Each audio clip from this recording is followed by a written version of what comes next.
Hello les amis, bienvenue dans cette nouvelle vidéo.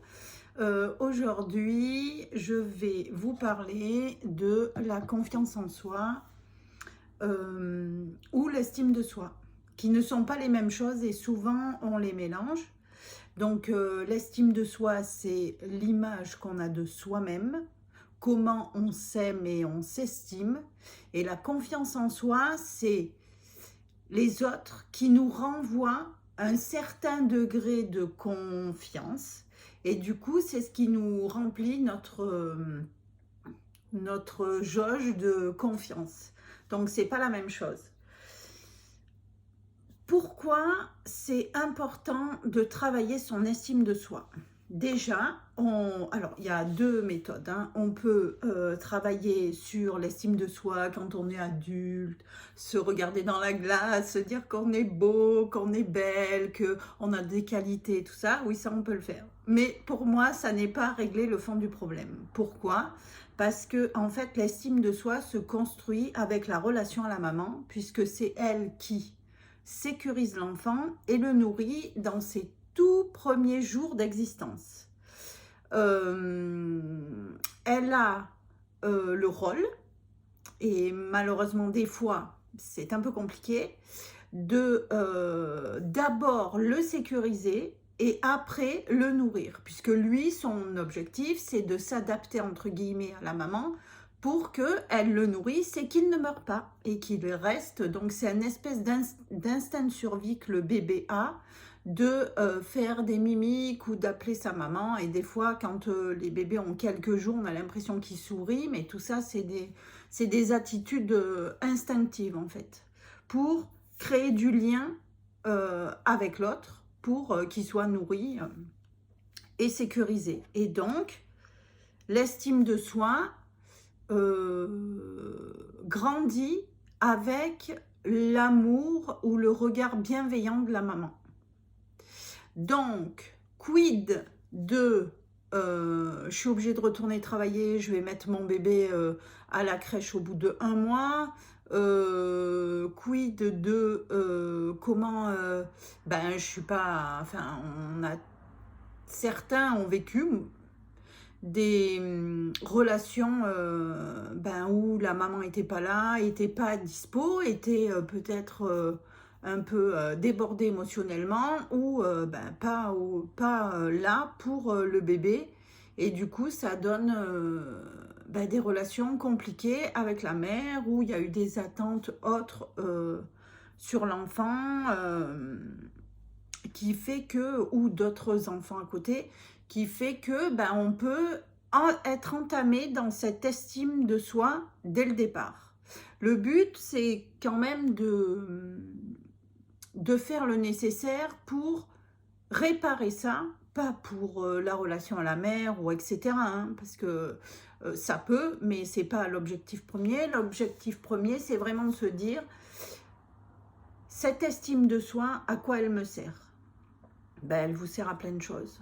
Elle vous sert à faire des choix en fonction de ce que vous êtes, de votre cœur. Elle vous sert à être bienveillant envers vous. Elle vous sert à être fier de vous quand vous réussissez une tâche, à ne pas avoir d'appréhension vis-à-vis de l'autre, des autres. Voilà. Elle vous sert donc à construire une belle relation de mariage, à choisir quelqu'un qui a des valeurs qui vous sont communes ou en tout cas, voilà. Elle sert à créer beaucoup de choses. Et elle fait aussi partie d'une part de notre identité, parce que si on ne sait pas qui on est, si on ne s'estime pas, eh bien on va avoir un problème. Donc, pour travailler l'estime de soi, va falloir aller remonter à quand on était tout petit, savoir le contexte de notre naissance. Donc si on est l'aîné d'une fratrie, le deuxième, le troisième, le quatrième, etc. Et donc ben, aller réparer ce que pour une part l'enfant a perçu de sa maman, donc dans le non-amour, hein, et pour une part poser un regard objectif et d'adulte en fait sur le pourquoi cette maman-là a eu cette attitude-là avec cet enfant de pas le sécuriser ou moins le sécuriser. Alors pendant cette période-là, donc qu'on appelle en psychanalyse le stade oral, en gros c'est la première année de l'enfant en fait. Ouais, première année. On va être large, on va dire comme ça. Le tout début, la relation est extrêmement fusionnelle avec la maman, puisque jusqu'au sevrage, en fait, le rapport, il est vraiment unique avec la mère. Et pendant cette période-là, l'enfant, lui, ne fait pas de différence entre la mère et lui. Pour lui, c'est comme s'il était qu'un.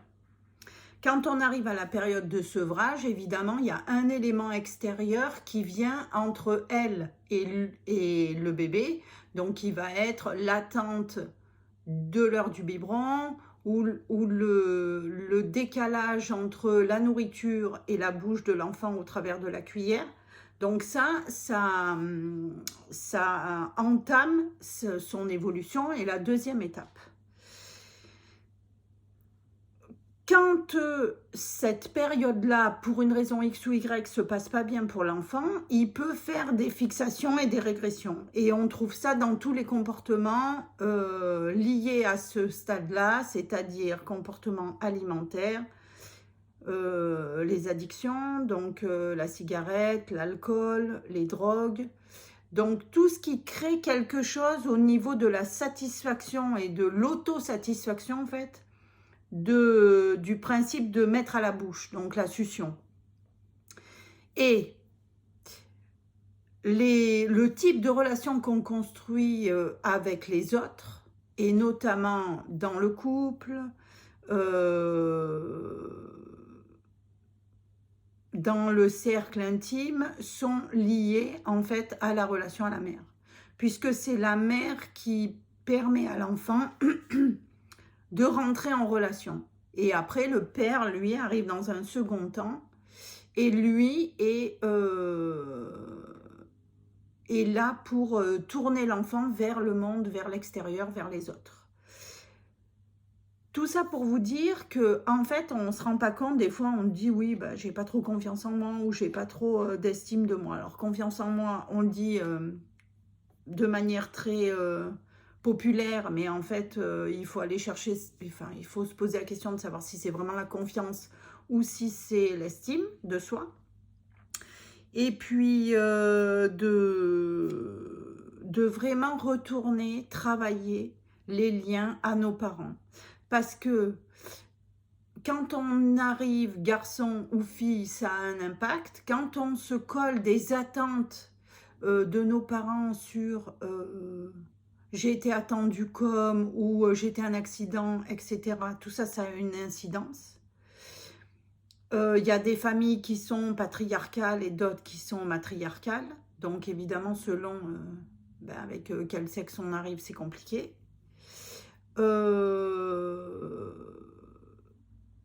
Et ça a aussi un impact sur en fait le jugement qu'on va avoir sur nous. Ça va avec en fait, c'est comme un package. Alors ça va être, je vous en ai parlé dans une des vidéos, quand on a envie d'être là et qu'en fait on a une espèce de petit saboteur qui fait qu'on n'y arrivera jamais. Et donc on est en situation d'échec. Par exemple, j'ai envie d'avoir une vie comme ça, avec ça, ça, ça, et je tente tout et à chaque fois je rate, je rate, je rate, je rate. Parce qu'en fait, ce qui se joue là, donc ça peut être pour des propositions de boulot, des réussites scolaires, des réussites professionnelles, des concours, enfin peu importe. En fait, c'est des échecs à répétition. Parce qu'en fait, ça vient entamer les attentes qu'on se crée par rapport aux autres. Et pas par rapport à soi. Parce que, en fait, on est toujours notre propre saboteur. On peut avoir de l'estime pour soi, être conscient de nos valeurs, de nos défauts, faire avec certaines obligations, et pas toutes, parce que toutes les obligations, évidemment, au bout d'un moment, on s'éloigne de soi. Faire avec un quotidien, parce qu'on n'a pas le choix. On peut faire avec ça, mais on ne peut pas faire avec quelque chose où on prendrait en compte que la moitié de ce qu'on est pleinement, et les attentes que les autres nous ont mis dessus, l'attente de nos parents de réussir, ou de réussir pour prouver aux autres qu'on a réussi, qu'on vaut la peine, qu'on a de la valeur, et qu'on cherche ce besoin de reconnaissance. Et le besoin de reconnaissance, il va souvent avec le sacrifice. Parce qu'on est capable de se sacrifier soi pour avoir quelque chose qui montrerait aux autres que, en fait, on vaut quelque chose. Et quand on est là-dedans, on est dans une espèce de cercle infernal qui est extrêmement douloureux parce qu'on n'est fait que de petites frustrations et d'échecs. Et par ricochet, par exemple, si on est capable de se culpabiliser, on va avoir dans son cercle restreint des gens qui ont tendance à ne pas se remettre en question et qui vont mettre la faute sur nous. Donc comme ça, au moins, on va se culpabiliser encore plus. Quand on se sacrifie, on va avoir des gens qui en face ne font que prendre. Et donc on est dans le déséquilibre et ça fait de la peine. Enfin, on ne se sent pas bien, on ne comprend pas. Tout ça, il y a une espèce de déséquilibre. L'important, c'est de travailler au fait que même si on a un certain niveau d'exigence qui peut être là, qu'on ait petit à petit en travaillant assez d'amour pour soi et de regard juste sur soi pour se dire mais oui, j'ai envie d'avoir ça et je vais tout faire pour l'avoir. Et du coup, qu'est-ce qui va se passer? Ça va faire ça. Petit à petit, on va monter, on va pouvoir avoir ça, un objectif X ou Y, et avec cette satisfaction de se dire, mais voilà, ça nous remplit le cœur. Alors moi, vous savez que je mets des cœurs partout, même sur mes boucles d'oreilles, j'en ai aujourd'hui.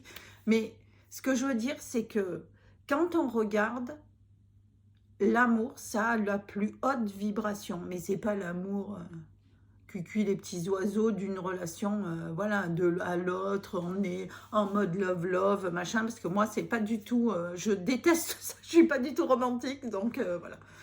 Mais c'est l'amour dans tout ce qu'on peut donner de soi sans rien attendre en retour. C'est tout ce qu'on peut ressentir au fond de soi avec cette espèce de pétillant de trucs qui nous disent mais oh là là, mais je suis tellement contente d'avoir vécu ça avec une espèce de conscience de la chance qu'on a de vivre ce moment-là. Donc ça peut être partager un moment avec quelqu'un, avoir la chance de voir, je sais pas moi, un arc-en-ciel et de se dire mais regarde comme c'est beau, une plante, un paysage, une odeur, un repas, un plat. Des fois on a des plats, des choses qui nous donnent mais un bonheur, un plaisir. Mais si on a les exigences là, tous ces petits moments là, vous n'allez pas les voir. Et donc, ça donne des gens qui sont totalement frustrés, qui sont totalement dans l'échec et tout ça. Et qui ont le cœur fermé, donc les énergies en bas. Et donc, c'est important. En fait, on a tous, tout est possible pour tout le monde. Tout. On a tout un champ des possibles qui peut s'ouvrir devant nous quand c'est aligné à ce qu'on est. Quand c'est vraiment ce qu'on veut faire, quand on fait les choses avec le cœur, tout marche tout le temps. Tout le temps, tout le temps, tout le temps. Vous aurez toujours que des belles choses quand vous faites les choses avec vraiment le fond de son cœur, quoi. Pas pour montrer à l'autre pas pour que l'autre valide votre progression, pas pour avoir ça ou ça ou ça qui va remplir votre besoin de sécurité. On n'est pas là-dessus. On est sur je donne parce que j'ai envie, parce que ça me met le cœur en joie, parce que ça me coûte rien, juste le plaisir de donner. Donc c'est aider quelqu'un à traverser la route, ou montrer le chemin, ou l'écouter parler 5 minutes, parce qu'on va venir vous aborder en disant « Ah ben aujourd'hui il fait un peu froid ». Eh ben oui, eh ben ça, de l'écouter, ça coûte quoi? Ça coûte rien. Et il y a un échange qui se fait avec quelqu'un et l'autre, il va repartir en se disant, oh là là, ben, j'ai rencontré quelqu'un de trop sympa. Ça coûte rien et ça va vous remplir le cœur. Parce qu'il n'y a que ça. Il n'y a que ça qui marchera dans la vie. Tous ceux qui ont réussi, ils l'ont fait parce qu'ils l'avaient au fond de leur tripes. Et ils l'ont fait pour eux, ils ne l'ont pas fait pour Pierre-Paul Jacques. C'est pas comme ça que ça marche. Au plus on s'éloigne de son cœur, au moins ça marche. Et j'ai envie de dire, je dis ça, ça fait un peu, mais ça fait un peu, oui, elle est en mode love love, mais pas du tout. C'est pas, on parle pas de cette, je parle de l'énergie d'amour, mais vis-à-vis de soi, en premier lieu, quoi, qui va se répercuter parce que ça va rien vous coûter de donner à l'autre, et parce que quand on donne à l'autre, même à un inconnu, peu importe, ça nous remplit soi. Quand on fait l'inverse, on donne à l'autre pour quelque chose, ça ne nous remplit pas, ça fausse les relations, ça nous fait faire des choix par peur, par sécurité. Et donc, on arrive à un moment donné où c'est comme si la cocotte minute était pleine, ça va péter, voilà. Parce que, et donc arrivent des maladies, des symptômes, peu importe. Hein. De toute manière, on a des tas de choses. Je vous ferai aussi une vidéo sur les, les symptômes qu'on peut avoir qui sont des maladies, ce qu'on appelle psychosomatiques. Hein. Donc voilà, puisque en fait, on est des êtres d'émotion. Et qu'on ne nous a pas appris à être à l'écoute de nos émotions pour savoir comment se construire soi, comment construire sa vie en fonction de ce qu'on est. Parce qu'on a peur de l'amour, on a peur d'être blessé par l'autre, on est là dans un espèce de contrôle pour avoir, parce qu'on est en manque de sécurité. Mais au final, est-ce qu'on fait vraiment confiance à l'autre? Est-ce que vous avez autour de vous beaucoup de gens à qui vous faites confiance, mais à 3000%? Ben, je pense qu'il n'y en a pas 300.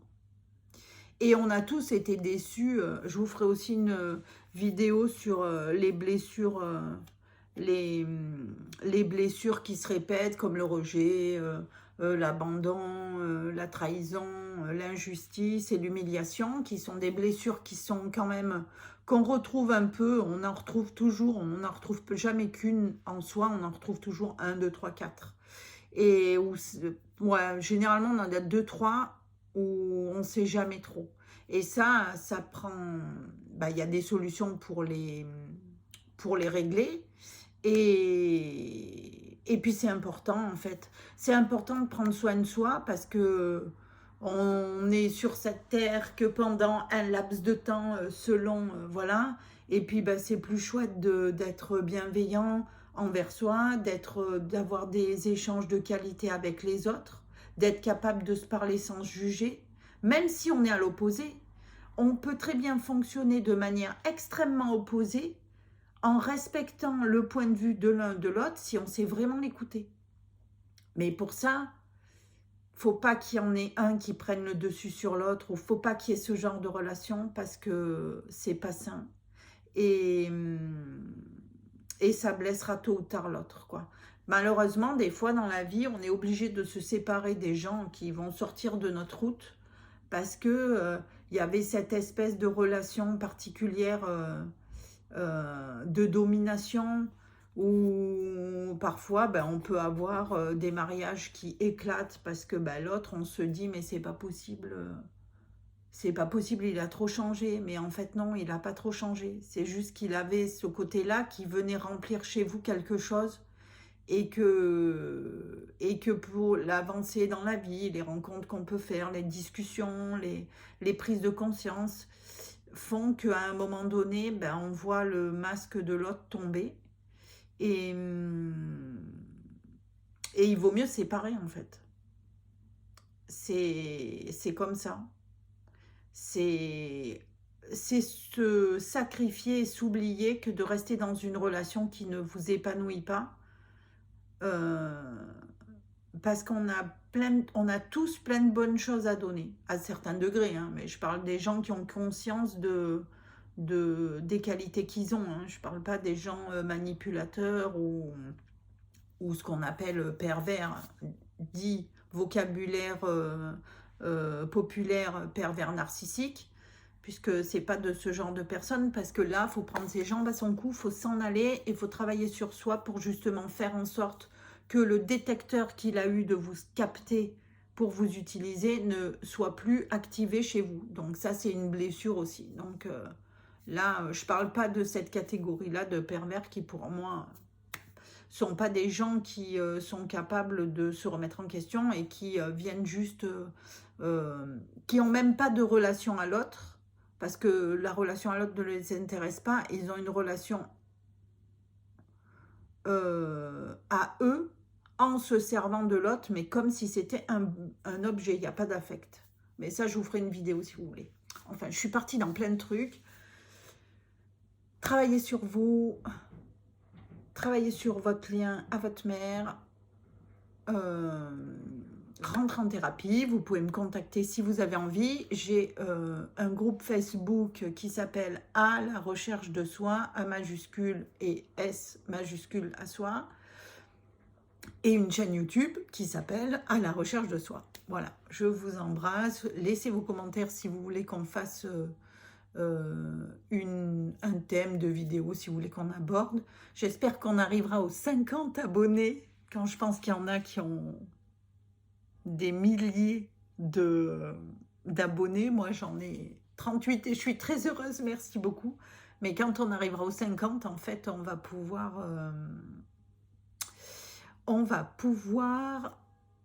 faire des lives en direct. Donc, comme ça sera plus sympa que là, je parle devant mon écran, comme si vous étiez là, mais vous n'y êtes pas. Donc, ça sera plus sympa de parler, voilà. Et je suis en train de mettre en place aussi mon projet professionnel pour m'installer. Alors, je vais le faire en visio, principalement parce que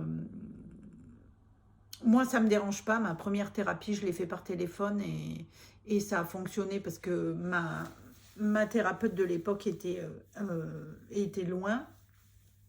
Et ça marche en fait, parce que quand on répond à notre problématique du moment, ça marche. Voilà. Donc, ça sera des visios, soit par téléphone ou soit par visio. Et normalement, ça sera à partir de janvier. Voilà, je vais pouvoir vous apporter ce que je peux, ma connaissance, ma bienveillance. Et puis voilà, ben, je vous embrasse, je vous souhaite de passer une bonne journée, une bonne semaine, parce que je vais poster des vidéos donc tous les dimanches. Et je vous embrasse et vous dis à très bientôt.